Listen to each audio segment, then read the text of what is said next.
আল্লাহ রাব্বুল আলামিন সূরা তাওবার 128 নম্বর আয়াতের ভিতরে আল্লাহ রাব্বুল আলামিন তার হাবিবের আগমনের কথা বলে দিলেন।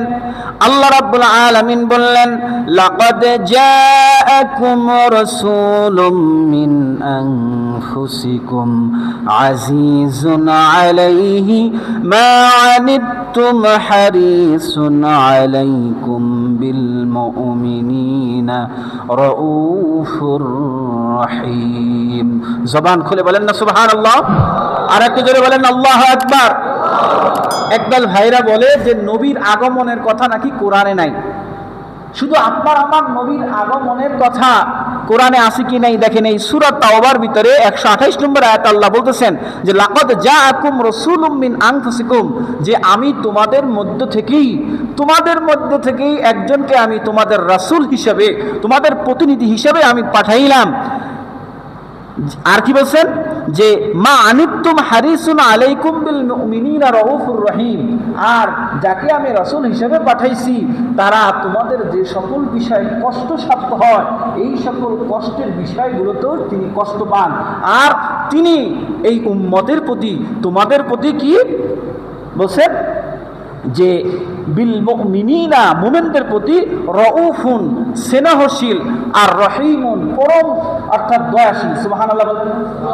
আল্লাহ রাসূল যদি আপনার উম্মতের প্রতি যদি নাখোশ হইতেন, বেজার হইতেন, তাহলে কাফের, মুশরিক, বেদী, ইহুদি, খ্রিস্টানরা দুনিয়ায় থাকতে পারতো না। আল্লাহ গজব দিয়ে সবাইকে শেষ করে দিত, ঠিক কিনা বলেন? আল্লাহ রাসূলের উপরে তারা পাথর নিক্ষেপ করছে, উহুদের ময়দানে দান্দান মোবারক শহীদ হয়েছেন। জিবরাইল আইসা বলছেন, ইয়া রাসূলুল্লাহ, ইয়া হাবিবাল্লাহ, আপনি খালি ইশারা করেন এই তায়েফের ময়দানকে আমি উল্টে দেই। আল্লাহ রাসূল বলছেন না, সে আরো তায়েফের জন্য বরকতের দোয়া করছেন।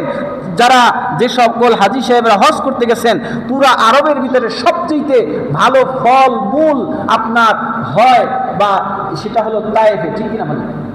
সেখানে ফলমূল সবচেয়ে সুস্বাদু, কারণ সেটা হলো আল্লাহ রাসূলের দোয়ার বরকতে। পৃথিবীর মধ্যে আজকের আপনার কি বলে স্বাস্থ্য যে সংস্থা আছে, পৃথিবীর মধ্যে সবচেয়ে স্বাস্থ্যকর, পরিবেশগত সবচেয়ে সুন্দর শহর হিসেবে ঘোষণা দিয়েছেন মদিনাতুল মুনাওয়ারাকে। সুবহানাল্লাহ বলুন না। তো প্যারা হাজিরিন, আপনার আমার নবী রাসূল পাক সাল্লাল্লাহু আলাইহি ওয়াসাল্লামের আগমনের কথা কোরআনে আছে কি নাই? একটু জোরে বলেন আছে কি নাই? যদিও রাসূল পাক সাল্লাল্লাহু আলাইহি ওয়াসাল্লামের জন্ম বৃত্তান্ত সম্পর্কে কথা নাই, কিন্তু তার আগমনের কথা আছেন, ঠিক কিনা বলেন? এরপরে আপনার আমার নবীর জন্ম বৃত্তান্ত কোরআনে না থাকলেই বাকি, যেখানে আল্লাহ রাব্বুল আলামিন, আপনি সূরাতুল মারিয়ামের নাম শুনছেন না?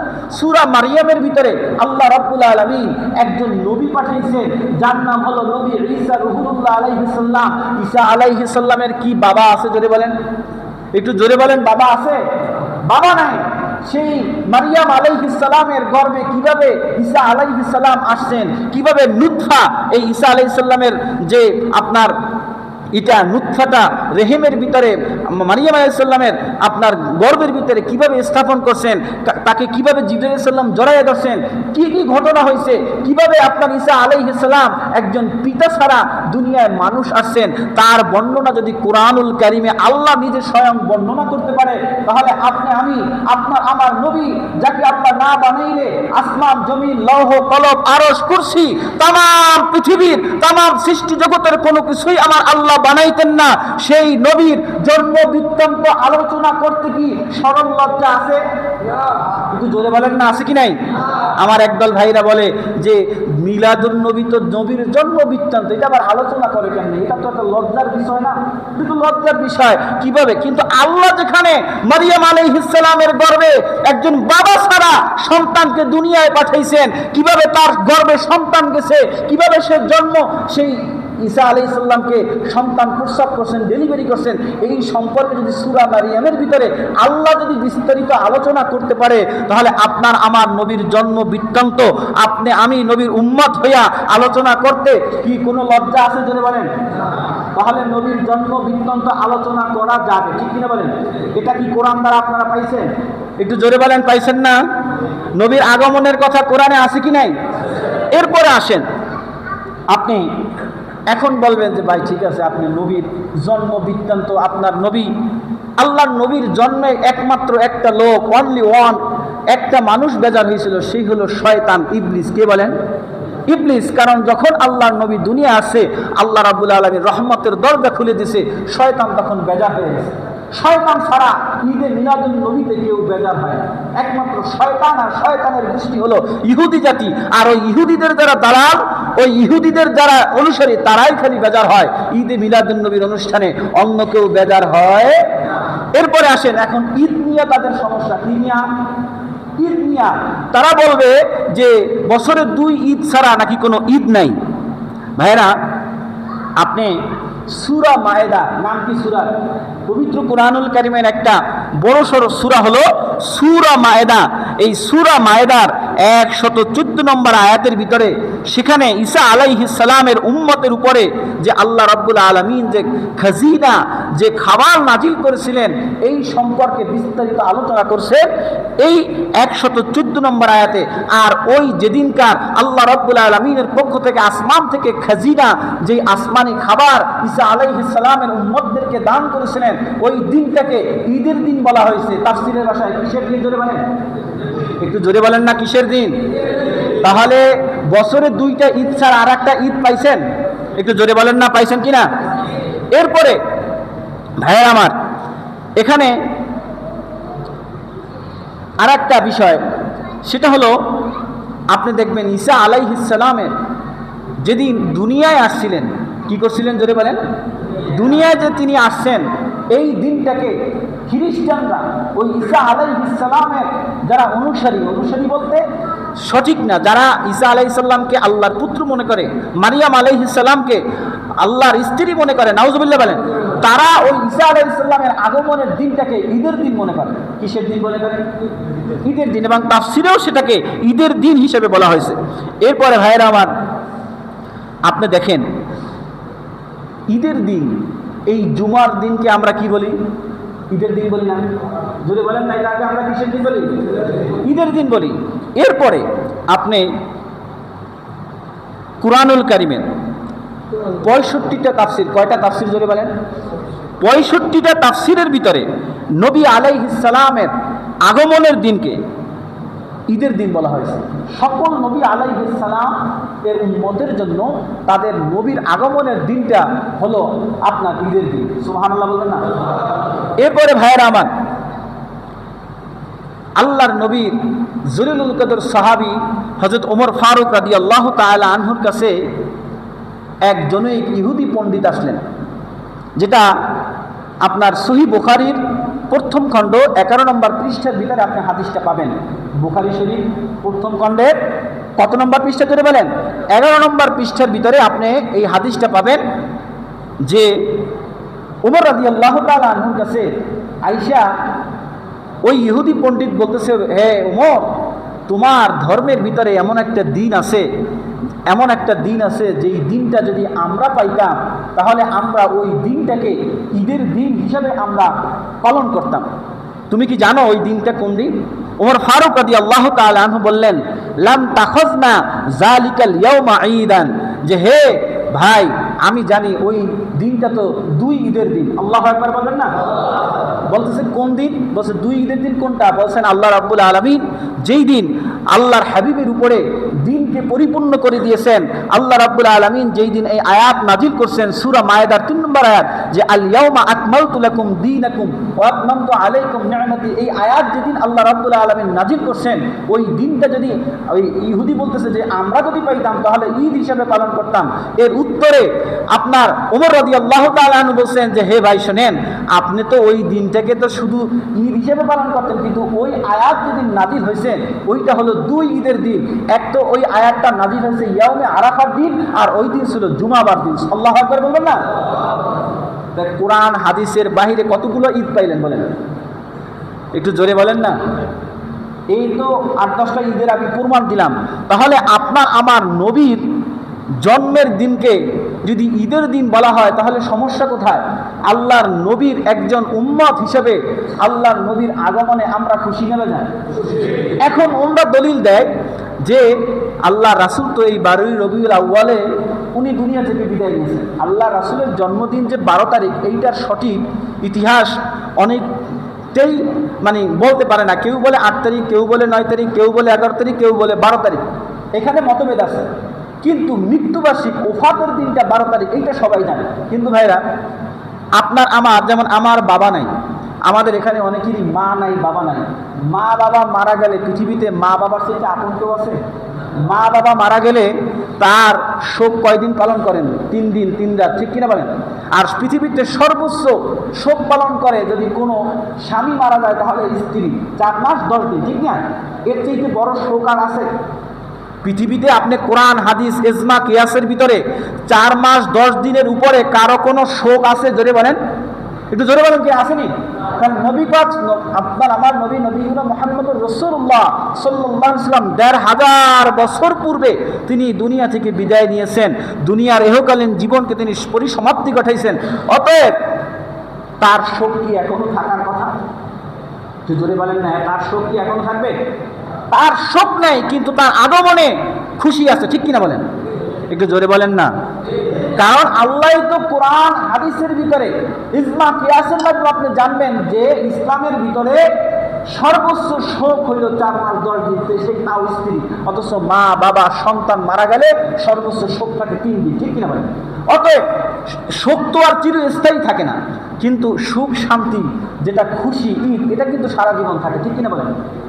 অতএব এদিক থেকেও আপনার আমার নবীর আগমনের দিন ঈদে মিলাদুন নবী তথা তার আগমনে আমরা খুশি হয়ে যদি ঈদে মিলাদুন নবী অনুষ্ঠান পালন করি, যদি আমরা এই যে জশ্নে জুলুসে যদি র্যালি শরিয়াত সম্মত কোরআন সুন্নাহ অনুযায়ী যদি পালন করি, কোনো সমস্যা?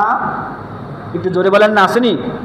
সম্মানিত হাজিরিন, এখন রাসূল পাক সাল্লাল্লাহু আলাইহি ওয়াসাল্লামের আগমনের দিনটা যে উম্মতে মুহাম্মাদের উপরে একটা শ্রেষ্ঠ দিন, এ সম্পর্কে একটু আমরা জানি। সহিহ বুখারীর 2য় খণ্ড 764 নম্বর পৃষ্ঠা, এর ভিতরে আছে, এখানে বলা আছে, ইন্নাল্লাহা ইউগনিকুম আও নাউশাকুম বিল ইসলামে অবি মুহাম্মাদিন সাল্লাল্লাহু আলাইহি সাল্লাম। যদি বলেন না সুবহানাল্লাহ। এখানে বলা হয়েছে নবী করিম সাল্লাল্লাহু আলাইহি সাল্লামের আগমনের দিনটা হলো তার উম্মতের জন্য তার জীবনের সবচেয়ে শ্রেষ্ঠ দিন। সুবহানাল্লাহ বলবেন না?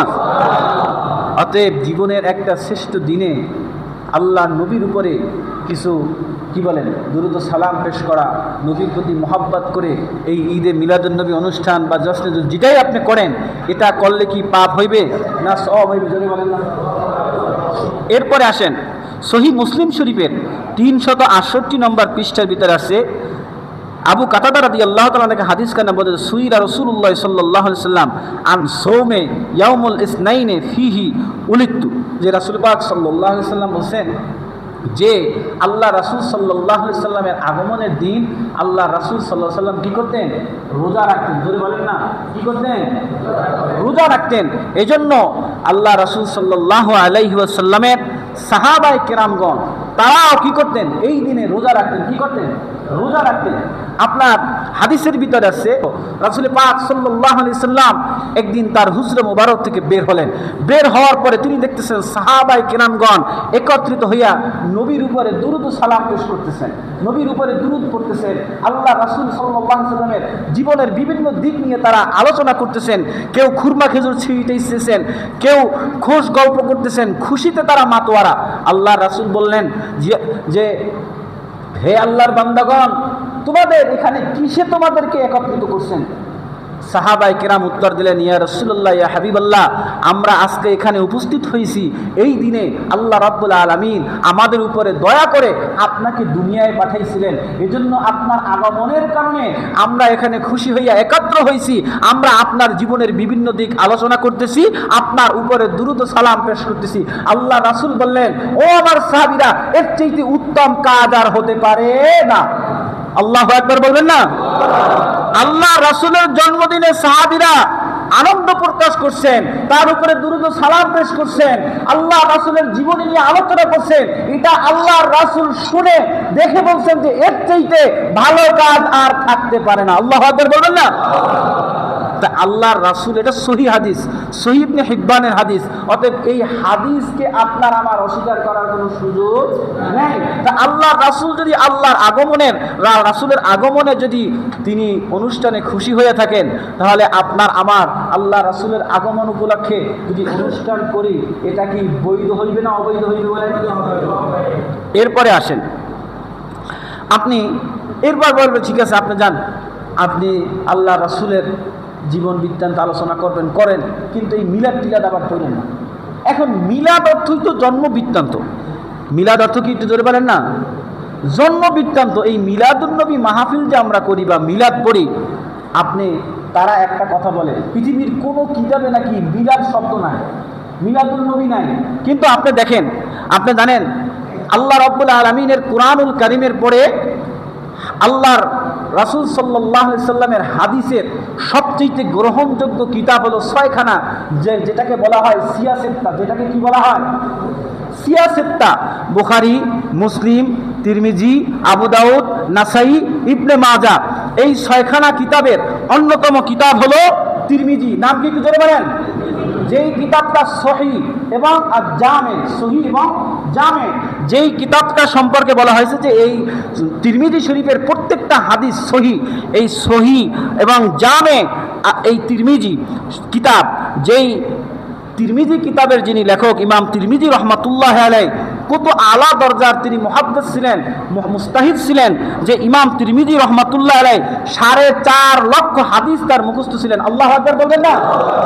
আমরা 4টা হাদিস মুখস্থ রাখতে পারি না, তাহলে আপনার কি বলেন কষ্ট হয়ে যায়। অথচ ইমাম তিরমিজি রহমাতুল্লাহ আলাইহি 4.5 লক্ষ হাদিসের হাফিজুল হাদিস ছিলেন। তিনি তার এই তিরমিজি শরীফের ভিতরে আপনি দেখবেন, তিরমিজি শরীফের ভিতরে একটা ভাব আছে। তিরমিজি শরীফের 2য় খণ্ডের ভিতরে 203 নম্বর পৃষ্ঠার ভিতরে একটা বাব অর্থ অধ্যায়। আপনি দেখেন না, এই যে অঙ্ক যারা করেন, অঙ্কের ভিতরে এক একটা অধ্যায় আছে। অনুশীলনী 1, অনুশীলনী 2, অনুশীলনী 3। এই অনুশীলনী 1-এর ভিতরে 1 থেকে 10টা বা 15টা অঙ্ক থাকে কি না? আবার অনুশীলনী 2-এর ভিতরে আপনার 1 থেকে 10টা বা 15টা অঙ্ক থাকে। আবার অনুশীলনী 3-এ 1 থেকে আপনার এরকম হাদিসের কিতাবের ভিতরেও এক একটা বাব বা অধ্যায়ের ভিতরে মনে করেন 50টা 100টা হাদিস থাকে। তো হাদিস তো আছেই, এমনকি একটা বাব আছে, যেই বাবের নাম হলো বাবু মা জাআ ফি মিলাদিন নবী সাল্লাল্লাহু আলাইহি সাল্লাম। জোরে বলবেন না সুবহানাল্লাহ? আল্লাহর রাসূলের জীবন বৃত্তান্ত নিয়ে, মিলাদ নিয়ে একটা বাব, একটা অধ্যায় আছে। অথচ তারা বলে পৃথিবীর কোনো কিতাবে নাকি মিলাদ নাই। অথচ কি আছে? একটা অধ্যায়, মিলাদের একটা অধ্যায় আছে সহিহ তিরমিজির 203 নম্বর পৃষ্ঠায়, 2য় খণ্ডের 203 নম্বর পৃষ্ঠায়। যদি কোনো আলেম ওলামা থাকেন, আজকে গিয়েই আপনি যে ইবারত, যে আপনার দিনিয়া আলিয়া বা কওমি মাদ্রাসার দর্শে নিজামের যে ক্লাসে যেই হাদিসের কিতাব পড়ানো হয়, ওই হাদিস গ্রন্থ আপনি খুললে আপনার 203 নম্বর পৃষ্ঠার আপনি এই 2য় খণ্ডে এই বাব অধ্যায় আপনি দেখতে পারবেন। এরপরে আসেন ভাইরা, আল্লামা সুয়ুতী রহমাতুল্লাহ আলাইহি, যিনি আপনার 2 লক্ষ হাদিসের হাফেজ ছিলেন, তিনি আল্লামা সুয়ুতী রহমাতুল্লাহ আলাইহি সম্পর্কে বলা হয় তিনি 6ষ্ঠ তবকার আপনার মুস্তাহিদ ছিলেন, যিনি রাসূল পাক সাল্লাল্লাহু আলাইহি সাল্লামকে স্বপ্ন অবস্থায় তো 1000 বার দেখছেন, জাগ্রত অবস্থায় খোলা চোখে রাসূল পাক সাল্লাল্লাহু আলাইহি সাল্লামকে তিনি 75 বার দেখছেন। 75 বার। কতবার? জাগ্রত অবস্থায় খোলা চোখে তিনি রাসূল পাক সাল্লাল্লাহু আলাইহি সাল্লামকে 75 বার দেখছেন। তার একটা কিতাব আছে আপনার আল হাবুল লিল ফাতওয়া। এই কিতাবের ভিতরে তিনি সেখানে আপনার 40 জন আলেম মুস্তাহিদগণের একটা আপনার মানে স্বাক্ষরিত একটা অধ্যায় নিয়ে আসেন। সেখানে তিনি মিলাদ সম্পর্কে 18টা বাব, 18টা অধ্যায় তিনি তৈরি করছেন, যেখানে প্রত্যেকটা বিষয় মিলাদ সম্পর্কে লেখা। আল্লাহু আকবার বলবেন না? অথচ এই মৌলবীরা বলেন মিলাদ নাকি কোনো কিতাবে নাই। এরপর ভাইয়েরা আমার, এরপরে আসেন, আপনি কতগুলো দলিল নেবেন? মুস্তাদরাকে হাকিমের 615 নম্বর পৃষ্ঠার ভিতর আছে, আন ওমর ইবনে খাত্তাব রাদিয়াল্লাহু তাআলা আনহু আন্না ক্বালা রাসূলুল্লাহ সাল্লাল্লাহু আলাইহি সাল্লাম লাম্মা ইখতারাফা আদামা। এখানে আদম আলাইহিস সালামের পরে আপনার আমার নবীর জন্ম সম্পর্কে এই হাদিসের ভিতরে বলা হয়েছে, নবী আপনার আমার নবীর জন্ম সম্পর্কে। অথচ তারা বলে যে আপনি কতগুলো দলিল নেবেন বলেন। শরহে সুন্নাহ 207 নম্বর পৃষ্ঠার 13তম খণ্ডের ভিতরেও রাসূল পাক সাল্লাল্লাহু আলাইহি সাল্লামের আগমন সম্পর্কে, মিলাদ সম্পর্কে আপনার হাদিস আছে। মিশকাত শরীফের 513 নম্বর পৃষ্ঠায় ঈদে মিলাদুন্নবী সম্পর্কে আলোচনা আছে। এরপর ইবনে মাজার 125 নম্বর পৃষ্ঠার প্রথম খণ্ডের ভিতরেও আপনি মিলাদ সম্পর্কে কথা আছে। আপনি কতগুলো শুনবেন? এরপরে ভাইয়েরা আমার, বন্ধুরা আমার, আপনি এরপরে তারা যে বলে মানে অনযৌক্তিক কথা বলার একটা সিস্টেম আছে। তারা বলে পৃথিবীর কোনো কিতাবে মিলাদ নাই, অথচ তাদের দ্বারা আকাবারের দিন আছে, তাদের কিতাবের ভিতরেই মিলাদ আছে, তাদের কিতাবের ভিতরে মিলাদুন্নবী আছে, তাদের কিতাবের ভিতরে ইয়া নবী সালামু আলাইকা আছে। আপনি আল্লামা আজিজুল হক রহমতুল্লাহের নাম শুনছেন? বুখারী শরীফের, এই বাংলাদেশের সর্বপ্রথম বুখারী শরীফের বঙ্গানুবাদ করছেন আল্লামা আজিজুল হক রহমতুল্লাহ আলাইহি। আমি যদি আরো বলি, আল্লামা মামুনুল হক সাহেবের নাম শুনছেন আপনারা? শুনেন নাই? এই যে আপনার এই নির্বাচনে যে উনি এমপি নির্বাচনে দাঁড়াইলেন, ওনার বাবা আল্লামা আজিজুল হক রহমতুল্লাহ আলাইহি, উনি অনেক আলা দরজার আলেম ছিলেন, তিনি হক্কানি আলেম ছিলেন। তিনি তার এই যে বঙ্গানুবাদ করছেন এই কিতাবের ভিতরে, আপনি শুনলে অবাক হবেন, অথচ তারাই বলে যে মিলাদুন্নবী নাকি কোথাও নাই, ইয়া নবী সালামু আলাইকা নাকি কোথাও নাই। অথচ এই আল্লামা মামুনুল হক সাহেবের বাবাই কিতাব লিখে গেছেন, তিনি যে বঙ্গানুবাদ করছেন বুখারী শরীফের, সেই আপনার বুখারী শরীফের 5ম খণ্ড এমদাদিয়া লাইব্রেরি, এই এমদাদিয়া লাইব্রেরির যে বুখারী শরীফের যে বঙ্গানুবাদ, সেইটার 5ম খণ্ড সিরাতুন্নবী সংকলন, এই অধ্যায়ের ভিতরে সেখানে একটি আপনার বাব বা অধ্যায় এনেছেন, যার নাম দিয়েছেন তিনি বিলাদাত, যার নাম দিয়েছেন কি? বিলাদাত, তথা নবী করিম সাল্লাল্লাহু আলাইহি সাল্লামের আগমন। সেখানে তিনি লেখছেন, আমি বাংলাটা পড়ে শুনাই, যে তিনি ওখানে একটা আয়াত আনছেন, লাকাদ জাআকুম, যে আয়াতটা আমি এর আগে তরজমা আপনাদের শুনেছি, লাকাদ জাআকুম রাসূলুম মিন আনফুসিকুম, এই মিনাল্লাহি নূরুন ওয়া কিতাবুম মুবিন, এই আয়াতের পরে উনি হাদিস লিখে উনি ওখানে বলছেন যে সৃষ্টি অভিনন্দন জানাইয়াছেন তাহাকে, সমস্ত প্রকৃতির উপর রহিয়াছে আনন্দের। এই কথা বলে এরপরে উনি সেখানে স্পষ্ট ভাষায় লেখছেন, ইয়া নবী সালামু আলাইকা, ইয়া রাসূল সালামু আলাইকা, ইয়া হাবিব সালামু আলাইকা। আল্লাহু আকবার বলবেন না? অর্থাৎ তাদের কিতাবের ভিতরে তার বাপদাদারে লিখে গেছে ইয়া নবী সালামু আলাইকা, ইয়া রাসূল সালামু আলাইকা, ইয়া হাবিব সালামু আলাইকা। অতএব আপনি আমি যদি নবীকে দাঁড়ায়া যদি সালাম দেই তাহলে কি গুনাহ হবে? যদি বলেন তাহলে কি পাপ হইবে? এরপরে আপনারা এই যে কিতাবটা, আমি অন্য কিতাবগুলো আমার এখানে নাই, এই প্রত্যেকটা কিতাবই আমার বাসায় আছে। এইটার নাম হলো বেহেশতি জিয়র। কিতাবটা একটু দেখেন সবাই, এই কিতাবটার নাম কি? বেহেশতি জিয়র। এইটার মূল লেখক হলো হাকিমুল উম্মত, যাকে উম্মতের ডাক্তার বলা হয়, আশরাফ আলী থানভী রহমাতুল্লাহি আলাইহি। এটা তিনি লিখছেন আর বঙ্গানুবাদ করছেন তার শাগরেদ, আপনার যাকে সদর শাহ হুজুর বলা হয়, শামসুল হক ফরিদপুরি রহমাতুল্লাহি আলাইহি। এই শামসুল হক ফরিদপুরি রহমাতুল্লাহ আলাইহি এই কওমি গণনার সবার মুরব্বী, কওমি গণনার প্রত্যেকের আপনার মুরব্বী পীর হইল আশরাফ আলী থানভী রহমাতুল্লাহ আলাইহি। এখন তিনি এখানে কি লেখছেন? আমরা তো মিলাদ পড়াকে ফরজ বলি না, বলি ওয়াজিব বলি, সুন্নাত বলি, আমরা বলি মুস্তাহাব বলি না, মুস্তাহসান, করলে ভালো সওয়াব আছে, না করলে সমস্যা নাই।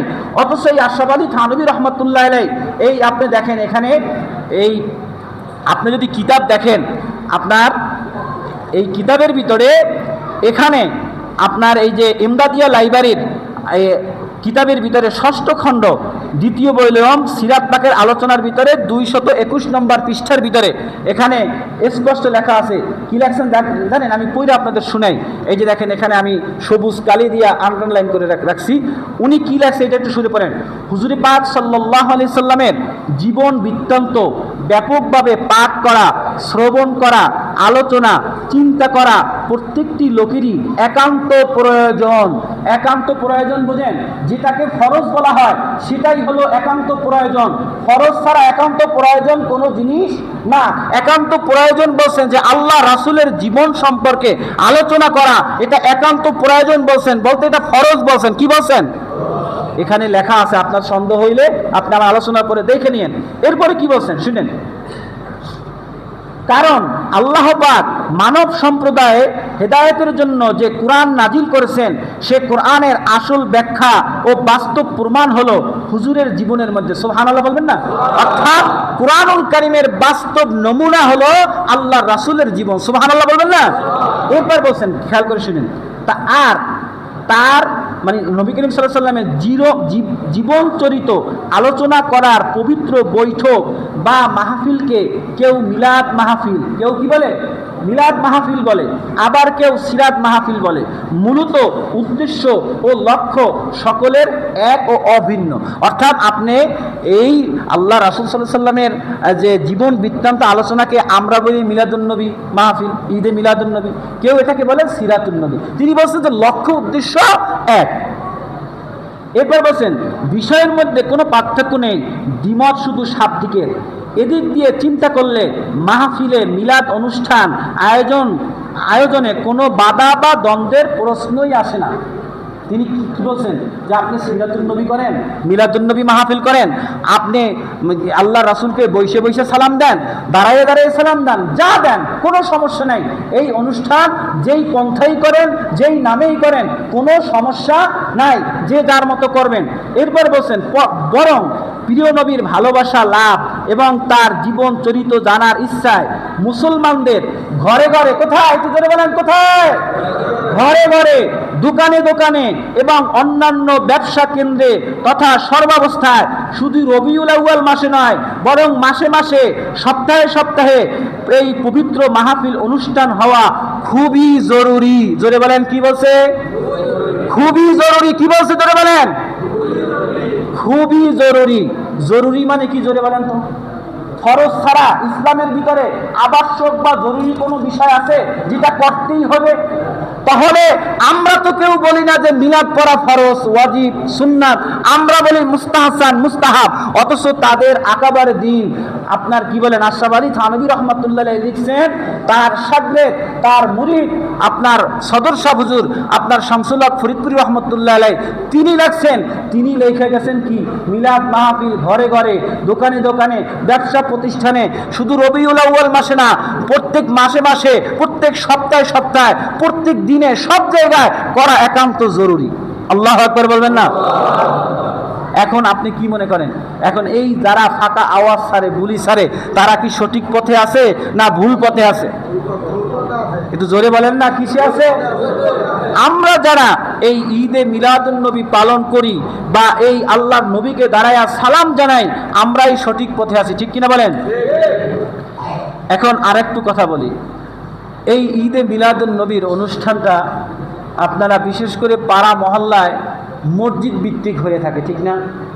বা বাড়িতে অনেকে করেন, কিন্তু অনেকে এটার আবার দলিল খুঁজেন যে এটা কেমন করবেন। আপনি জানেন শাহ ওলিউল্লাহ মুহাদ্দিস দেহলভী রহমতুল্লাহ আলাইহি এমন একজন মুহাদ্দিস, যিনি আপনার এই সারসিনা, ফুরপুরা, জোনপুর, চরমনাই, তাবলিগ জামাত, কওমি, আলিয়া, যত গণনার যত সিলসিলা আছে, বাংলাদেশে যত দরবার আছে, শাহজালাল, শাহপরান, শাহ মাকদুম, এরপর যারা মনে করেন যাদেরকে নিয়ে আবার আমাদের ভিতরে এশকালও আছে, যাদেরকে আমরা একটু আমাদের দিক থেকে মনে করি যে তারা ভুলের ভিতরে আছে, যেই সব দরবার, অর্থাৎ বাংলাদেশে কোনো পিরানাগিরি থাকবে না, মুহাদ্দিসগিরি থাকবে না, মুফাসসিরগিরি থাকবে না, ফকিহ আদি কোনো কিছুই থাকবে না, যার সনদ বাদ দিলে শাহ ওলিউল্লাহ মুহাদ্দিস দেহলভী রহমাতুল্লাহ আলাইহি, তার বাবার নাম হলো শাহ আব্দুর রহিম দেহলভী রহমাতুল্লাহ আলাইহি।